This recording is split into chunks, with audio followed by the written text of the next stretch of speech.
সৌমিস কিচেনে স্বাগত সবাইকে।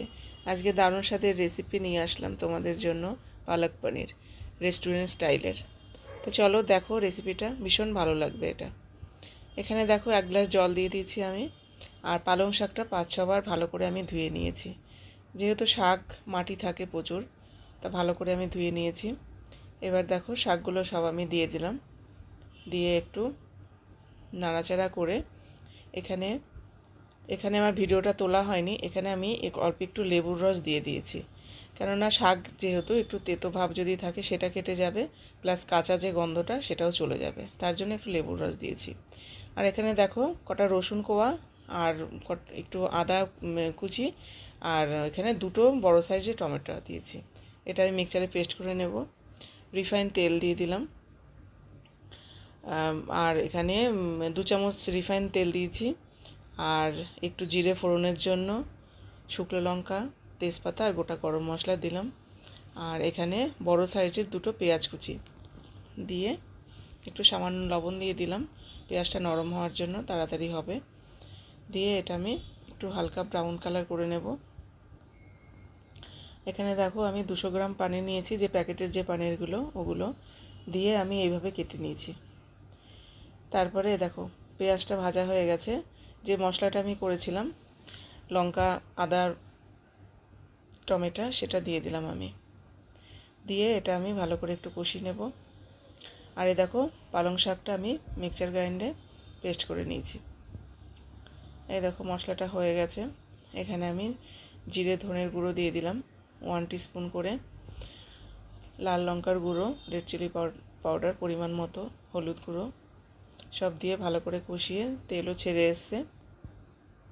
আর এখানে আমি দিয়েছি পনির মশলা আর কিছুটা ধনেপাতা দিয়ে আমি ভালো করে নাড়াচাড়া করে নিলাম। এবার দিয়ে দিলাম একটু কাসুরি মেথি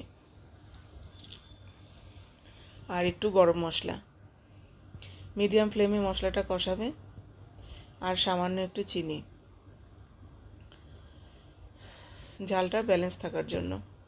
এবার দেখো যে শাকটা আমি পালং শাকটা পেস্ট করেছিলাম সেটা দিয়ে দিলাম আমি। এটা জল পড়বে না, এটা জল যদি লাগে তোমরা একটু দেবে, না হলে দিতে লাগবে না। এটা তো মাখামাখাই হয়। এটা পরিমাণ মতো লবণ দিয়ে দিলাম, আর পনিরগুলো যে কিউব করে কেটে রেখেছিলাম সেগুলো দিয়ে দিলাম। এই দেখো এটা মিডিয়াম ফ্লেমে রান্নাটা করবে। এখানে আদা কুচি দিয়ে দিলাম কিছুটা।